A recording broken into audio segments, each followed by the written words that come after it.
श्री राधा कृष्णाभ्याम नमः।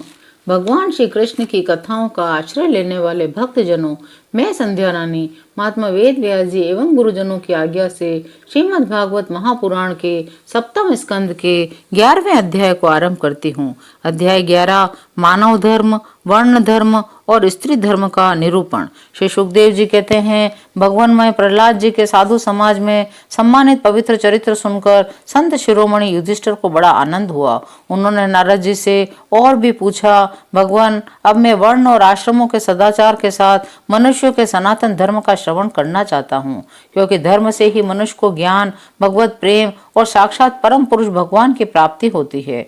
आप स्वयं प्रजापति ब्रह्मा जी के पुत्र हैं। नारद जी, आपकी तपस्या, योग एवं समाधि के कारण वे अपने दूसरे पुत्रों की अपेक्षा आपका अधिक सम्मान भी करते हैं। आपके समान नारायण परायण, दयालु, सदाचारी, शांत ब्राह्मण धर्म के गुप्त से गुप्त रहस्य को जैसा यथार्थ रूप से जानते हैं, दूसरे लोग वैसा नहीं जानते। नारद जी ने कहा, युधिष्ठिर, अजन्मा भगवान ही समस्त धर्मों के मूल कारण है। वही प्रभु चराचर जगत के कल्याण के लिए धर्म और दक्ष पुत्री मूर्ति के द्वारा अपने अंश से अवतीर्ण होकर बद्रिकाश्रम में तपस्या कर रहे हैं।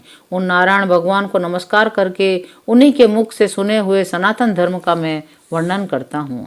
धर्म के 30 लक्षण शास्त्रों में कहे गए हैं। सत्य, दया, तपस्या, शौच, तितिक्षा, उचित अनुचित का विचार, मन का संयम, इंद्रियों का संयम, अहिंसा, ब्रह्मचर्य, त्याग, स्वाध्याय, सरलता, संतोष, समदर्शी महात्माओं की सेवा, धीरे धीरे सांसारिक भोगों की चेष्टा से निवृत्ति, मनुष्य के अभिमान पूर्ण प्रयत्नों का फल उल्टा ही होता है ऐसा विचार, मौन, आत्मचिंतन, प्राणियों को अन्न आदि का यथा योग्य विभाजन, उनमें और विशेष करके मनुष्यों में अपने आत्मा तथा इष्ट देव का भाव, संतों के परम आश्रय भगवान श्री कृष्ण के नाम, गुण, लीला आदि का श्रवण, कीर्तन, स्मरण, उनकी सेवा, पूजा और नमस्कार, उनके प्रति दास्य, सख्य और आत्मसमर्पण यह भाव, ये 30 प्रकार का आचरण सभी मनुष्यों का परम धर्म है। इसके पालन से सर्वात्मा भगवान प्रसन्न होते हैं।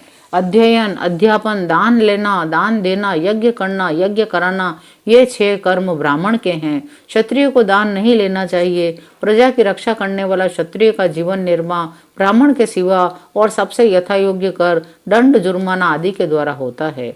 वैश्य को सर्वदा ब्राह्मण वंश का अनुयायी रहकर गौ रक्षा, कृषि एवं व्यापार के द्वारा अपनी जीविका चलानी चाहिए। शूद्र का धर्म है द्विजातियों की सेवा, उसकी जीविका का निर्वाह उसका स्वामी करता है। श्रम, दम, तप, शौच, संतोष, क्षमा, सरलता, ज्ञान, दया, भगवत परायणता और सत्य ये ब्राह्मण के लक्षण हैं। युद्ध में उत्साह, वीरता, धीरता, तेजस्विता, त्याग, मनोजय, क्षमा, ब्राह्मणों के प्रति भक्ति, अनुग्रह और प्रजा की रक्षा करना ये क्षत्रिय के लक्षण हैं।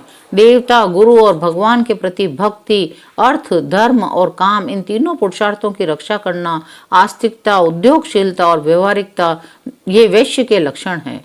उच्च वर्णों के सामने विनम्र रहना, पवित्रता, स्वामी की निष्कपट सेवा, वैदिक मंत्रों से रहित यज्ञ, चोरी न करना, सत्य तथा गौ ब्राह्मणों की रक्षा करना ये शूद्र के लक्षण हैं।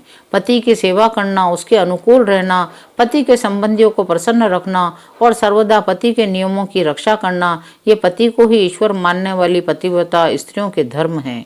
जो लक्ष्मी जी के सम्मान पति परायणा होकर अपने पति की उसे साक्षात भगवान का स्वरूप समझकर सेवा करती है, उसके पतिदेव वैकुंठ लोक में भगवत सारूप्य को प्राप्त होते हैं। वह लक्ष्मी जी के समान उनके साथ आनंदित होती है। जो स्वाभाविक वृत्ति का आश्रय लेकर अपने अपने स्वधर्म का पालन करता है, वह धीरे धीरे उन स्वाभाविक कर्मों से भी ऊपर उठ जाता है और गुणातीत हो जाता है। जिस प्रकार बार बार बोने से खेत स्वयं ही शक्तिहीन हो जाता है, उसमें अंकुर उगना बंद हो जाते हैं, यहाँ तक कि उसमें बोया हुआ बीज भी नष्ट हो जाता है, उसी प्रकार यह चित्त जो वासनाओं का खजाना है, विषयों का अत्यंत सेवन करने से स्वयं ही ऊब जाता है। परंतु स्वल्प भोगों से ऐसा नहीं होता। जैसे एक एक बूंद घी डालने से आग नहीं बुझती, वैसे ही एक ही साथ अधिक घी पड़ जाए तो वह बुझ जाती है। जिस पुरुष के वर्ण को बतलाने वाला जो लक्षण कहा गया है, वह यदि दूसरे वर्ण वाले में भी मिले तो उसे भी उसी वर्ण का समझना चाहिए।